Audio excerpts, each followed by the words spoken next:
ای مؤمنانو، څه مال شتمني چې مونږ درکړې ده له هغې نه لګښت وکړئ، مخکې له هغه چې هغه ورځ راشي چې په هغې کې به نه اخیستل او خرڅول وي، نه دوستي په درد وخوري او نه سپارښت کار وکړي.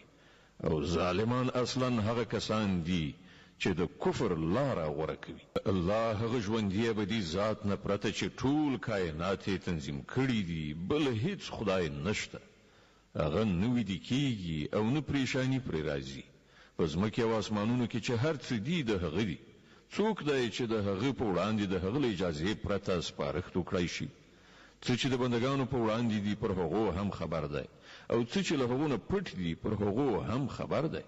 او د هغه له معلوماتو نه هیڅ شی د هغو په ادراک کې نشي ایسارېدلی، مګر دا چې د کوم شي علم ورکول هغه په خپله وغواړي.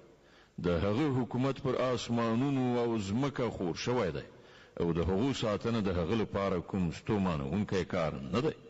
یوازې یو لوی او لوړ ذات دی. د دین په چارو کې څه زور او مجبورول نشته. سمه خبره له غلطو مفکورو څخه جلا کړای شوې ده.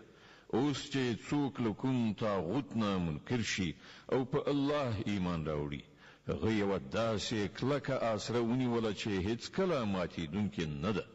او الله د هر څه اورېدونکی او په هر څه پوهېدونکی دی.